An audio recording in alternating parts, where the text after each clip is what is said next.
Welcome to target 100 in government jobs. তো তোমরা জানো আমাদের আপকামিং সমস্ত পরীক্ষার জন্য WBP, KP, West Bengal group C, group D এই সমস্ত পরীক্ষার জন্য আমাদের নতুন ব্যাচ লঞ্চ করা হয়েছে, যে ব্যাচের নাম হলো অগ্নি ব্যাচ। তো আমাদের প্রত্যেকটা পরীক্ষাকে মাথায় রেখে আমাদের সমস্ত ধরনের ক্লাসগুলোকে সাজানো হয়েছে। তো আমাদের ইংলিশে যেন আমাদের এসআই ডেসক্রিপটিভের ক্ষেত্রে আমাদের নতুন প্যাটার্ন অনুযায়ী পরীক্ষা হতে চলেছে। আবার অবজেক্টিভের সাথে সাথে ডেসক্রিপটিভ আমাদের প্যারালালি ক্লাস করানো হচ্ছে। তো আমাদের আগের দিন ডেসক্রিপটিভে ক্লাস করা হয়েছিল how to write a report, অর্থাৎ রিপোর্ট রাইটিং। তো আজকে আমাদের ক্লাস শুরু হবে, সেটা হচ্ছে ইংলিশ টু বেঙ্গলি ট্রান্সলেশন। তো ক্লাস শুরু করার আগে যারা চাইছো যে আপকামিং ডাব্লিউবিপি, কেপি বা West Bengal group C, group D সমস্ত পরীক্ষায় নিজের একটি সিট কনফার্ম করতে, তো তারা অবশ্যই আমাদের সাথে কন্ট্যাক্ট করে আমাদের এই ব্যাচের ক্লাসগুলো করতে পারো, অথবা যদি তোমরা চাও গুগল মিটের মাধ্যমে আমাদের সাথে সরাসরি ইন্টারাক্ট করে ক্লাস করতে পারো। তো আমাদের ডাব্লিউপি ব্যাচের অ্যাডমিশন ফি হচ্ছে 799 এবং মান্থলি ফি হচ্ছে 130 টাকা, এবং আমাদের এসআই ব্যাচের আমার অ্যাডমিশন ফি হচ্ছে 1199 সরি, এবং মান্থলি ফি হচ্ছে 150 টাকা। ঠিক আছে? তো আর আমাদের চ্যানেলটিকে অবশ্যই সাবস্ক্রাইব করবে এই ধরনের ক্লাস পেতে গেলে। তো আমাদের আগের দিন হয়েছিল রিপোর্ট রাইটিং, আজ আমরা করব ইংলিশ টু বেঙ্গলি ট্রান্সলেশন, অর্থাৎ ইংরাজি থেকে বাংলা অনুবাদ। এবার দেখো, যারা ডেসক্রিপটিভ ক্লাস করবে, প্রথমে এমন নয় যে প্রথমেই আমরা অ্যাডভান্সে চলে যাব, কারণ আমাদের এখানে অনেক স্টুডেন্ট আছে যারা একদম ডেসক্রিপটিভ কেন ইংলিশেই কাঁচা। তো তাদেরকে মাথায় রেখে আমরা প্রথমে বেসিক ক্লিয়ার করব, তারপরে আস্তে আস্তে অ্যাডভান্সে যাব। একদিনে প্রথমেই আমি ডেসক্রিপটিভের একদম কারেন্ট টপিক লিখিয়ে দেবো তা কিন্তু নয়। একদম জিরো থেকে স্টার্ট করব, যাতে আমাদের একটা খুব কমা স্টুডেন্ট যেন বুঝতে পারে, পাশাপাশি আমাদের যারা খুব ভালো স্টুডেন্ট তারাও যেন বুঝতে পারে। তো আমাদের আজকে টপিক হচ্ছে ইংলিশ টু বেঙ্গলি ট্রান্সলেশন, অর্থাৎ ইংরাজি থেকে বাংলা অনুবাদ। তো আমরা ক্লাস শুরু করব। তো দেখো, ইংরাজি থেকে বাংলা অনুবাদের ক্ষেত্রে আমাদেরকে কিছু পয়েন্ট মাথায় রাখতে হবে। তার আগে, এই ট্রান্সলেশন এমন একটা টপিক যেখানে তোমার ডেসক্রিপটিভে অন্যান্য টপিক থাকে, যেমন রিপোর্ট রাইটিং, প্রেসি। এখানে কিন্তু ফুল মার্কস পাওয়া কিন্তু চাপের ব্যাপার, বা পাওয়া যায়ও না, হয়তো পায় না তা নয়, পায়। কিন্তু ট্রান্সলেশন এমন একটা টপিক যেখানে কিন্তু ফুল মার্কস পর্যন্ত পাওয়া যেতে পারে। কিন্তু ফুল মার্কস পেতে গেলে আমাদেরকে কিছু জিনিস মেনটেন করে চলতে হবে। আর আমাদের প্রত্যেকটা ডেসক্রিপটিভ ক্লাসকে তোমরা ভালোভাবে ফলো করবে, এটুকু একদম কনফার্ম, যে আমাদের ব্যাচ থেকে তোমরা প্রচুর কমন পাবে সামনে আপকামিং পরীক্ষা। ঠিক আছে? তো দেখো, ট্রান্সলেশনের আমরা কিছু রুল আগে লিখবো। ঠিক আছে? 1 নাম্বার রুল লিখবো, যে ট্রান্সলেশন করার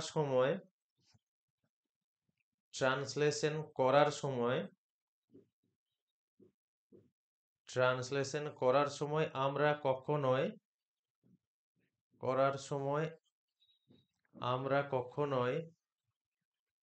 ওয়ার্ড বাই ওয়ার্ড ট্রান্সলেট করব না।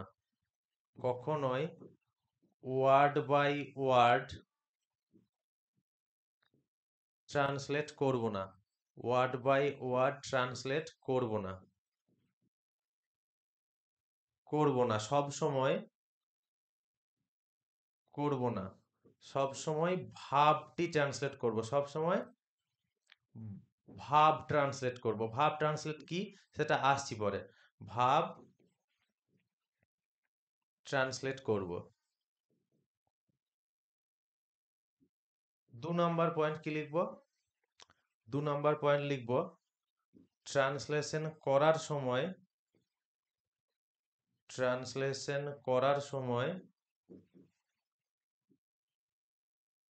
আমরা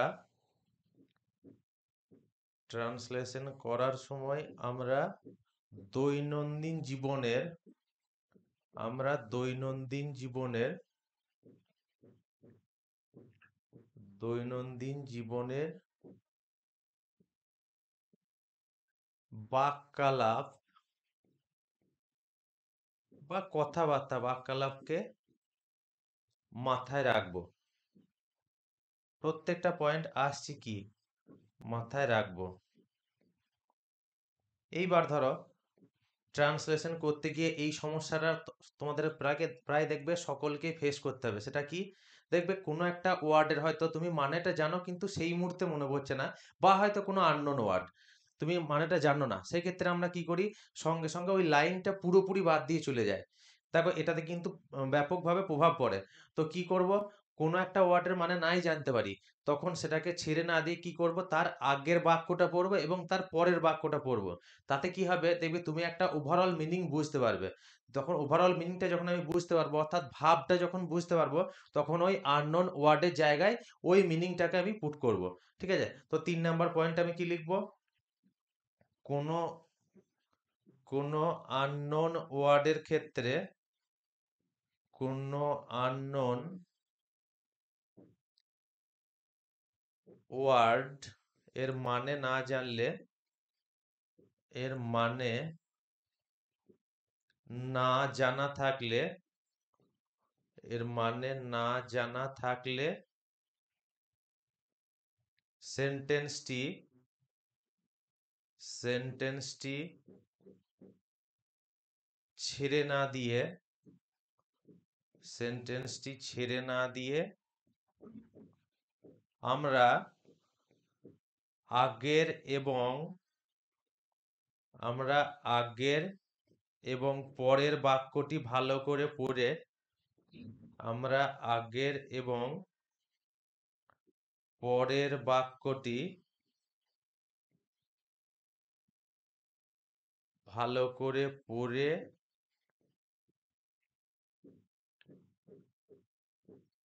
ওই মূল ভাবটিকে বা ওই অর্থটিকে, ওই মূল ভাবটিকে লেখো, ওই মূল ভাবটিকে আননোন ওয়ার্ডের স্থানে লিখব, আননোন ওয়ার্ডের স্থানে লিখব, আননোন ওয়ার্ডের স্থানে লিখব। তাহলে এই 3টে পয়েন্ট আমাদেরকে ট্রান্সলেশন করার সময় কিন্তু মাথায় রাখতে হবে। এবার আজকে আমরা করছি Bengali, English to Bengali translation, অর্থাৎ ইংরাজি থেকে বাংলা অনুবাদ, যাকে আমরা বঙ্গানুবাদ বলি। এবার আমাদের সিলেবাসে বঙ্গানুবাদও থাকে, প্লাস বাংলা থেকে ইংরেজি অনুবাদও থাকে। তারপর পিএসসি ক্লার্কশিপে পরীক্ষা দিলে তোমরা দেখতে পাবে। তো দেখো আমরা প্রথমেই যদি বাংলা থেকে ইংরেজিতে অনুবাদ করতে যাই, তো সেক্ষেত্রে আমাদের প্রবলেম ফেস করতে হতে পারে। তো প্রথমে একদম বেসিক থেকে কিভাবে বঙ্গানুবাদ করতে হয় সেটা আমরা শিখবো। ঠিক আছে, সেই ধারণা চলে এলে আস্তে আস্তে আমরা আরো অ্যাডভান্স লেভেলে যাব। ঠিক আছে, তা আমাদের 3টে রুল কি কি মাথায় রাখবো, যে ট্রান্সলেশন করার সময় আমরা কখনোই ওয়ার্ড বাই ওয়ার্ড ট্রান্সলেট করব না, সব সময় ভাব ট্রান্সলেট করব। ট্রান্সলেশন করার সময় আমরা দৈনন্দিন জীবনে বাক্যালাপ, অর্থাৎ আমরা যেভাবে কথা বলি দৈনন্দিন জীবনে বা কারো কথার উত্তর দিই, সেই জিনিসটা আমরা মাথায় রাখবো।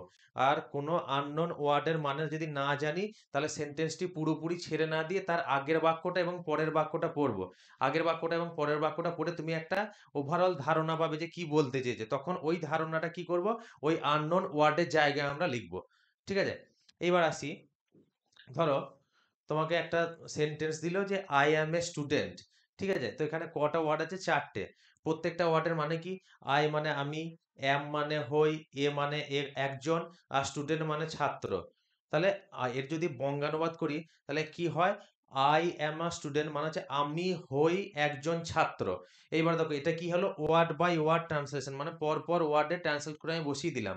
এইবার দ্বিতীয় পয়েন্ট আমি কি বলেছিলাম, যে এখানে আমরা দৈনন্দিন জীবনের বাক্যালাপকে মাথায় রাখবো। এই দেখো সেটা কি ধরনের, ধরো তোমাকে জিজ্ঞাসা করলো যে হু are you, who are you, বা তুমি কি করো, তোমাকে ধরো বাংলাতে জিজ্ঞাসা করলো, তোমাকে বাংলাতে জিজ্ঞাসা করো তুমি কে, বা তুমি কি কি করো, তুমি বলো কি যে আমি হই একজন ছাত্র। তা তো বলি না, আমরা কি বলি, আমি ছাত্র বা আমি একজন ছাত্র, আমি হই একজন ছাত্র, এরকম তো নয়। তাহলে ওটা হলো ওয়ার্ড বাই ওয়ার্ড ট্রান্সলেশন। আবার ধরো এই একটা বাক্য দিল যে he plays football, he plays football. এবার দেখো এখানে কটা ওয়ার্ড আছে, এখানে ওয়ার্ড আছে 3টে। হি মানে সে, প্লেজ মানে কি খেলে, আর ফুটবল মানে ফুটবলই। তাহলে যদি তোমাকে কেউ জিজ্ঞাসা করে যে সে কি খেলে, তুমি বলবে যে সে খেলে ফুটবল, না সে ফুটবল খেলে। তো সে খেলে ফুটবল যখনই আমি বলবো সেটা গেল ওয়ার্ড বাই ওয়ার্ড ট্রান্সলেশন। কিন্তু দৈনন্দিন জীবনে তো আমরা এইভাবে কথা বলি না। আমরা কিভাবে বলি যে সে ফুটবল খেলে, ওখানে কি বলি আমরা যে আমি ছাত্র, আমি হই একজন ছাত্র, এটা তো আমরা বলি না। তাহলে যখন আমি একটা ওয়ার্ডকে ট্রান্সলেট করতে করতে সবগুলো ওয়ার্ড বাই ওয়ার্ড ট্রান্সলেট করতে করতে যাব, তখন আমাদের কথা বলার ভঙ্গিমাটা বা আমরা দৈনন্দিন জীবনে যেভাবে কথা বলি সেই ধারা থেকে আমরা বিচ্ছিন্ন হয়ে যাই। তো ওয়ার্ড বাই ওয়ার্ড ট্রান্সলেশনের ক্ষেত্রে আমরা যদি ওয়ার্ড বাই ওয়ার্ড ট্রান্সলেট করে ফেলি, সেক্ষেত্রে কিন্তু নাম্বারের উপর যথেষ্ট প্রভাব পড়ে। তো সবসময় কি করব, ভার্ব ট্রান্সলেট করব। ক্লিয়ার? বেশ, এইবার আসি আমরা একটা ডেমো ট্রান্সলেশনে। ঠিক আছে, কিভাবে ট্রান্সলেশন করব আমরা। ঠিক আছে, দেখো আমরা একটা টপিক নিয়েছি আজকে, একদম বেসিক টপিক। ঠিক আছে, কারণ প্রথম দিকে অ্যাডভান্স করালে আমাদের যারা পিছিয়ে পড়া ক্যান্ডিডেট, যারা যাদের ইংলিশে দুর্বলতা, তারা কিন্তু বুঝতে পারবে না। আর আমাদের উদ্দেশ্য হচ্ছে সমস্ত স্টুডেন্টকে একসঙ্গে এগিয়ে নিয়ে যাওয়া। ঠিক আছে, তো দেখো আমরা আগে টপিকটা পড়বো।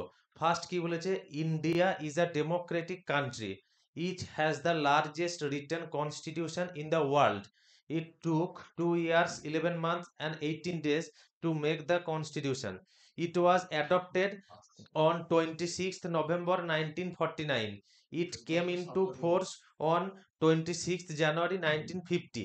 The Supreme Court of India is considered to be the protector of Indian Constitution. B.R. Ambedkar was the father of Indian Constitution. এবার দেখো আমরা ফার্স্ট লাইন থেকে শুরু করব। তাহলে দেখো এটা যদি ইন্ডিয়া মানে কি ভারত, ইজ মানে হয়, এ মানে একটি, ডেমোক্রেটিক মানে গণতান্ত্রিক, আর কান্ট্রি মানে দেশ। তাহলে যদি আমরা ওয়ার্ড বাই ওয়ার্ড ট্রান্সলেট করি তাহলে ওটা কি দাঁড়ায়, যে ভারত হয় একটি গণতান্ত্রিক দেশ। তোমাকে যদি কেউ জিজ্ঞাসা করে যে ভারত কি ধরনের দেশ, তুমি বলবে ভারত হয় একটি গণতান্ত্রিক দেশ। ওই জন্য কি বললাম যে দৈনন্দিন জীবনে আমরা যেভাবে বাক্যালাপ করি সেটা যেন মাথায় থাকে। তাহলে আমরা নর্মালি কি বলবো তাহলে, যে ভারত গণতান্ত্রিক দেশ। তাহলে India is a Democratic country, এর যদি ভাব ট্রান্সলেট করি কি হবে, প্রথমটা যে ভারত গণতান্ত্রিক দেশ।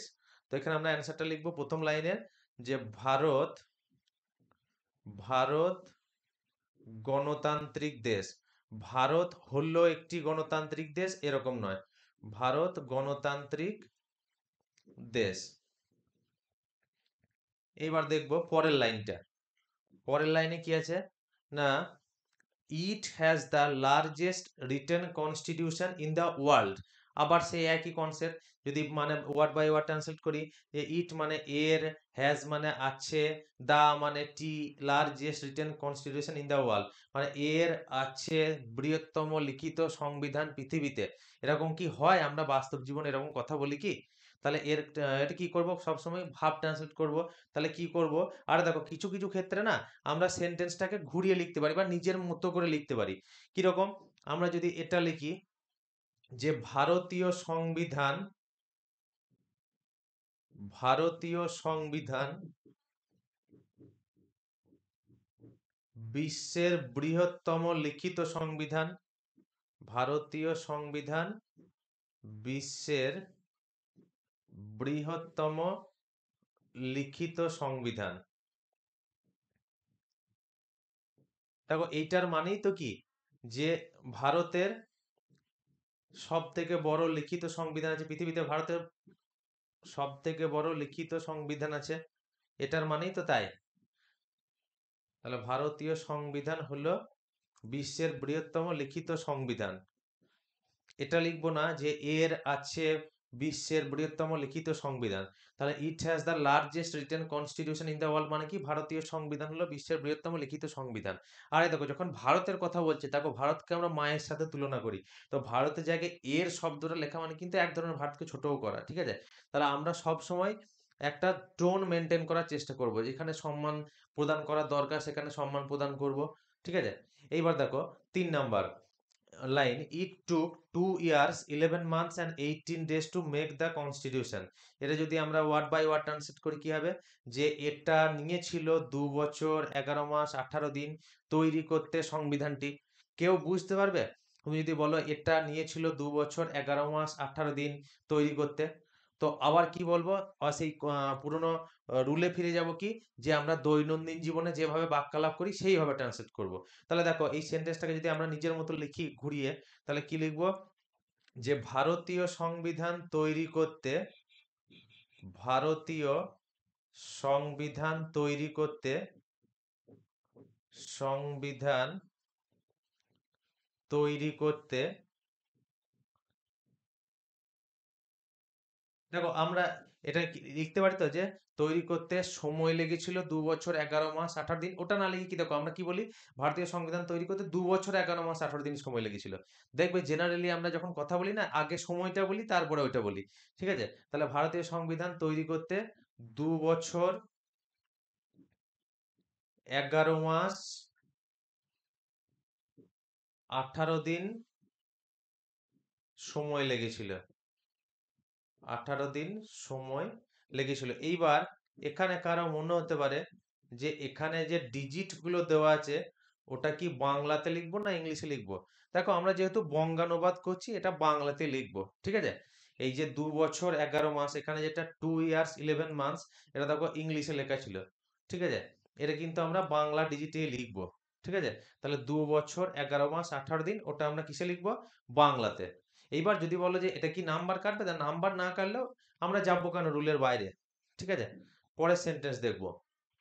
পরের সেন্টেন্স কি আছে, ইট ওয়াজ অ্যাডপ্টেড অন 26 নভেম্বর 1949। তাহলে যদি লিখি এটা, যে এটা গ্রহণ করা হয়েছিল ও 26 নভেম্বর 1949 সালে। এই দেখো জেনারেলি যেখানে সাল আর ডেট দেখবো না, এই ডেটটাকে না আমরা রিভার্স অর্ডারে লিখবো। রিভার্স অর্ডারে বলতে কি করে, ওখানে দেখো ইট দিয়ে শুরু হয়েছিল কিন্তু এখানে আমরা সালটা আগে দিয়ে দেবো। তাহলে কি লিখবো, যে 26 নভেম্বর 1949 সালে, 26 নভেম্বর 1949 সালে ভারতীয় সংবিধান গ্রহণ করা হয়েছিল। 26 নভেম্বর 1949 সালে 1949 সালে ভারতীয় সংবিধান গ্রহণ করা হয়েছিল। ভারতীয় সংবিধান গ্রহণ করা হয়েছিল।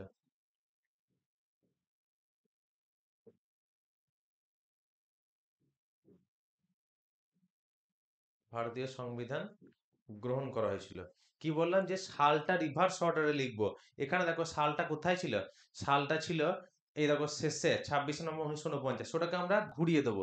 ঠিক আছে, ঘুরিয়ে দিলে আমাদের সুবিধাটা কি, দেখো আমরা প্রথমত ওয়ার্ড বাই ওয়ার্ড ট্রান্সলেট যদি করতাম তাহলে সালটা প্রথমে শেষেই আসতো, কিন্তু ওটা না করে আমরা সালটা প্রথমে দিলাম, আমাদের শুনতেও ভালো লাগবে, প্লাস আমাদের জেনারেল মিনিংটাও ঠিক থাকবে। ঠিক আছে, তারপরের লাইনটা কি, তাহলে ইট কেম ইনটু ফোর্স অন 26 জানুয়ারি 1950। তাহলে এটা চালু হয়েছিল 26 জানুয়ারি 1950 সালে, এরকম করব না। যখন কোনো দেশের ইস্যু হবে না, এটা ওটা না লিখে আমি ভারতীয় সংবিধানটাই লিখবো, ঠিক আছে। তাহলে এখানে কি লিখবো, যে এখানে ওর দেখো সালটা কোথায় আছে শেষে, তাহলে সালটা আমি রিভার্স অর্ডারে নিয়ে চলে যাব। তাহলে কি লিখবো, 26 জানুয়ারি 1950 সালে ভারতীয় সংবিধান কেম ইনটু ফোর্স, মানে হচ্ছে কার্যকরী হয়েছিল। 26 জানুয়ারি 1950 সালে ভারতীয় সংবিধান কার্যকরী হয়েছিল। এইবার দেখো আমি আর একটা পয়েন্ট কি বলেছিলাম, যে যদি কোনো বাক্যের মানে ভুলে যায়, ঠিক আছে, বা কোনো একটা শব্দের মানে ভুলে যায়, তারপর কেম ইনটু ফোর্স এই শব্দটা ধরো তুমি ভুলে গেলে, ঠিক আছে, তাহলে এই মানেটা ভুলে গেলে তুমি, তাহলে সঙ্গে সঙ্গে এই লাইনটা ছেড়ে কিন্তু বেরিয়ে যাবো না। দেখো তুমি এই লাইনটা আগের লাইনটা পরের লাইনটা বারবার পড়বে, দেখবে অটোমেটিক্যালি তোমার একটা ধারণা চলে আসবে যে আচ্ছা 26 জানুয়ারি 1950 তাহলে চালু হওয়া হতে পারে। ঠিক আছে, তাহলে সঙ্গে সঙ্গে আমি কিন্তু ছেড়ে বেরিয়ে যাব না। তাহলে কি লিখবো পরের লাইনটা, যে 26 জানুয়ারি 1950 সালে, 26 জানুয়ারি 26 জানুয়ারি 1950 সালে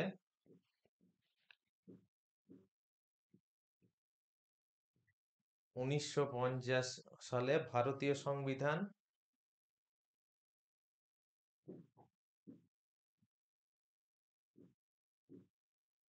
26 জানুয়ারি 1950 সালে ভারতীয় সংবিধান কার্যকরী হয়েছিল বা কার্যকর করা হয়েছিল। ভারতীয় সংবিধান কার্যকর করা হয়েছিল। কার্যকর করা হয়েছিল। এবার যাব পরের লাইনে। পরের লাইনটা কি আছে দেখবো, the supreme court of India is consider to B the protector of Indian constitution. মানে কি, সুপ্রিম কোর্ট কে ধরা হয় ভারতীয় সংবিধান রক্ষাকর্তা হিসাবে।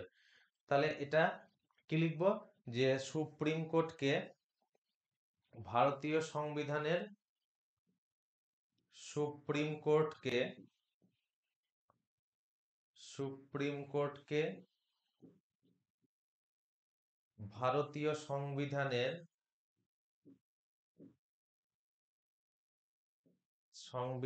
রক্ষাকর্তা হিসাবে বিবেচনা করা হয়।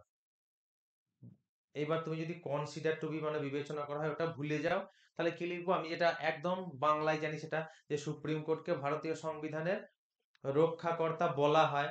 সুপ্রিম কোর্টকে ভারতীয় সংবিধানের রক্ষাকর্তা বলা হয় তখন লিখবো, যখন যদি ভুলে যায় তাহলে সুপ্রিম কোর্টকে ভারতীয় সংবিধানের রক্ষাকর্তা হিসাবে বিবেচনা করা হয়। ওই যে কনসিডার টু বি, ওর মানেটা যদি কেউ ভুলে যাও তাহলে আমি যেটা জানি বাংলায় সেটা লিখবো, রক্ষাকর্তা হিসাবে বিবেচনা করা হয়,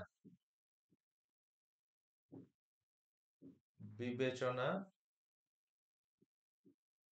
করা হয়।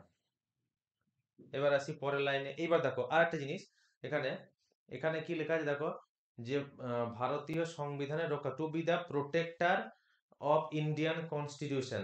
দেখো এর জেনারেলি এরকম ক্ষেত্রে এখানে কোনো কি ইনভার্টেড কমা বা আন্ডারলাইন করা ছিল, ছিল না তো। তার আমি নিজে থেকে যদি আমার প্যাসেজে দেওয়া না থাকে তাহলে এই নিজের ইচ্ছা মতো ভারতীয় সংবিধানের রক্ষাকর্তা এইটুকুকে ইনভার্টেড কমার মধ্যে ঢুকিয়ে দেবো দেখতে ভালো লাগবে বলে, এরকম কিন্তু করব না। ঠিক আছে, আমার যেমনটা আছে আমি সেরকম করব। ঠিক আছে, নিজের ইচ্ছা মতো আমি কোথাও ইনভার্টেড কমা দিয়ে দিলাম বা কোথাও থেকে ইনভার্টেড কমা তুলে নিলাম, এরকম কিন্তু করব না। আমার যেন মেন টপিকটা যেমন ছিল প্যাসেজটা সেই অনুযায়ী যেন আমার পুরো ট্রান্সলেশনটা বজায় থাকে। নিজের ইচ্ছা মতো কোথাও আন্ডারলাইন করে দিলাম বা ইনভার্টেড কমা দিয়ে দিলাম, তা কিন্তু করব না। তো সুপ্রিম কোর্টকে কি ভারতীয় সংবিধানের রক্ষাকর্তা হিসাবে বিবেচনা করা হয়। তারপরটা দেখবো, তারপরের লাইন কি আছে, যে B R Ambedkar was the father of Indian constitution. তাহলে বি আর আম্বেদকর কে ছিলেন, ভারতীয় সংবিধানের জনক। তাহলে লিখবো বি আর আম্বেদকরকে, এবার দেখো বি আর আম্বেদকর ছিলেন ভারতীয় সংবিধানের জনক, ওটা তো ওখানে দেওয়াই আছে। তাহলে আমরা ওটা কি লিখতে পারি নিজের মতো ভাব ট্রান্সলেট করে, যে বি আর আম্বেদকরকে ভারতীয় সংবিধানের জনক বলা হয়, তাই তো। তাহলে লিখবো বি আর আম্বেদকরকে, এবার এখানে নামটা তোমরা বি আর আম্বেদকর বি আর ক্যাপিটালে দিতে পারো, বি আর, বা বাংলাতে যদি জানি বাংলাতে লিখে দাও, বাংলাতে লেখাটা সব থেকে বেটার। যদি কোনো কারণে ভুলে যাও বা তাড়াহুড়োর মাথায় লিখে ফেলো, সেটা খুব যে ভুল কিছু তা কিন্তু নয়। তাহলে বি আর আম্বেদকরকে ভারতীয় সংবিধানের, ভারতীয় সংবিধানের জনক বলা হয়, ভারতীয় সংবিধানের জনক বলা হয়,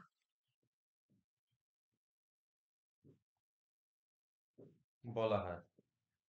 এবার দেখো এখানে আমার কি, এখানেও দেখো এই বি আর আম্বেদকরকে ভারতীয় সংবিধানের জনক, যে ফাদার অফ ইন্ডিয়ান কনস্টিটিউশন, এখানে কি ইনভার্টেড কমা ছিল?